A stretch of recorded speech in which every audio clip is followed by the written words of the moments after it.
సంపూర్ణ కార్తీక మహాపురాణము 19వ రోజు పారాయణము సప్తమాధ్యాయము. నారదుడు చెబుతున్నాడు.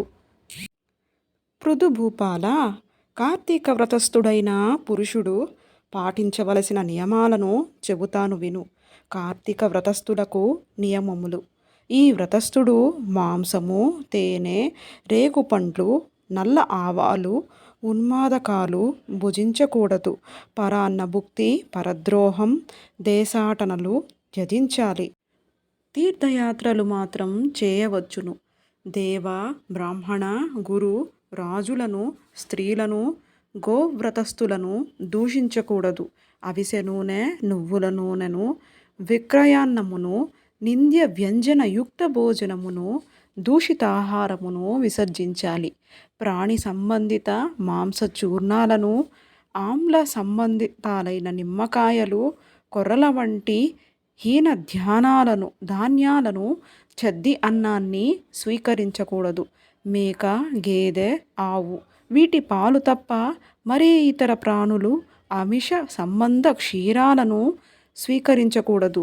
బ్రాహ్మణులచే అమ్మబడే రసాలను, భుజ తలవానాలను విసర్జించాలి.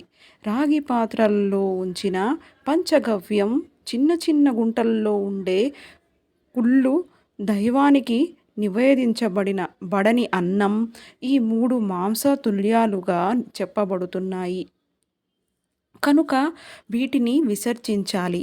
బ్రహ్మచర్యాన్ని, భూశయనాన్ని పాటించాలి. ఆకులలోనే భోజనము చేయాలి. 4వ జామున భుజించడమే శ్రేష్టం.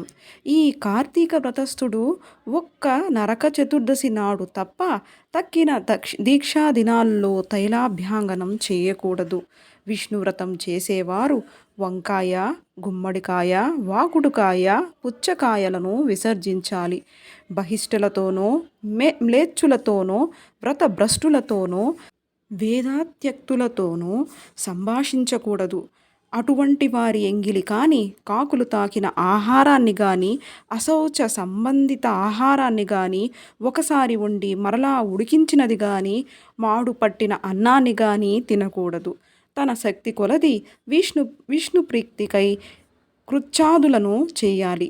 గుమ్మడి, వాగుడు, సురుగుడు, ముల్లంగి, మారేడు, ఉసిరిక, పుచ్చ, కొబ్బరికాయ, ఆనప, చేదు పొట్ల, రేగు, వంకాయ, ఉల్లి వీటిని పాడ్యమి ఆదిగా పరిత్యజించాలి.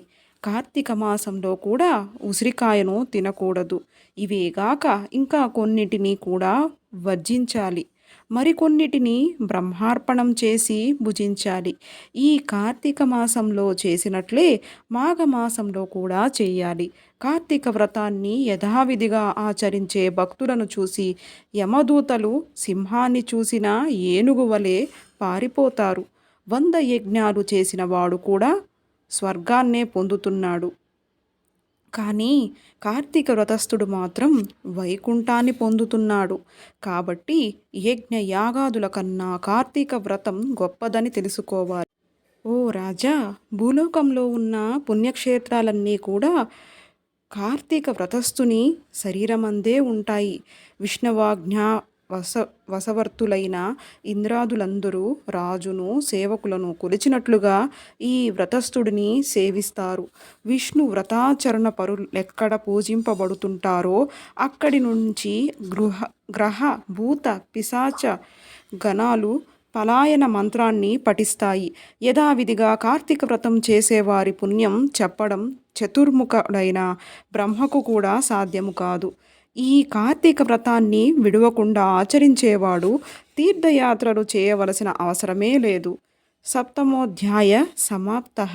7వ అధ్యాయం సమాప్తం. అష్టమాధ్యాయము ప్రజారంజనశీల పృథునృపాల. ఇక ఈ కార్తీక వ్రత ఉద్యాపన విధిని సంగ్రహంగా చెబుతున్నాను విను. ఉద్యాపనా విధి. విష్ణు ప్రీతి కోసం, వ్రత సాఫల్యత కోసము కార్తీక శుద్ధ చతుర్దశి నాడు వ్రతస్థుడు ఉద్యాపనం చేయాలి. తులసిని స్థాపించి దాని చుట్టూ తోరణాలు గలది, 4 ద్వారాలు కలది, పుష్ప వింజామరలచే అలంకరింపబడినదైన శుభప్రదమైన మండపాన్ని ఏర్పరచాలి.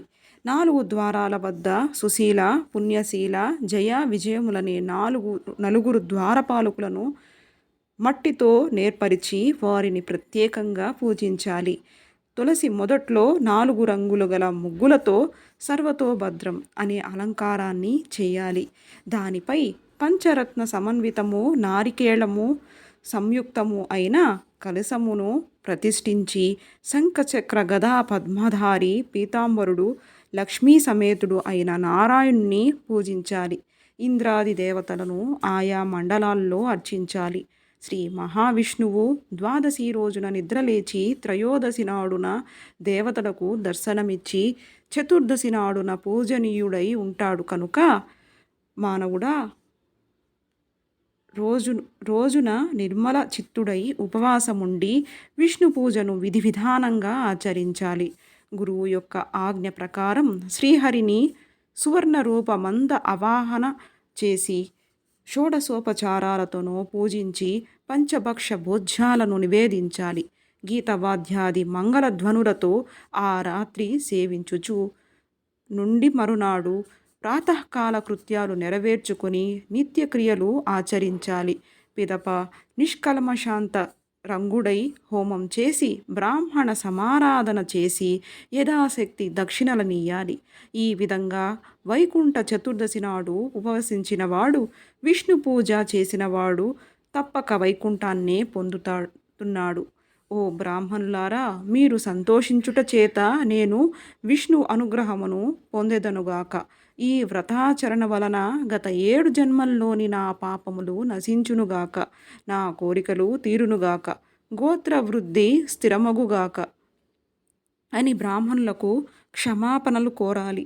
వారి చేత తథాస్తు అని దీవింపబడి దేవతోద్వాసనలు చెప్పి బంగారపు కొమ్ములతో అలంకరించబడిన గోవును గురువుకు దానమియ్యాలి. అటు తరువాత సజ్జనులతో కూడినవాడై భోజనాదులు పూర్తి చేసుకోవాలి.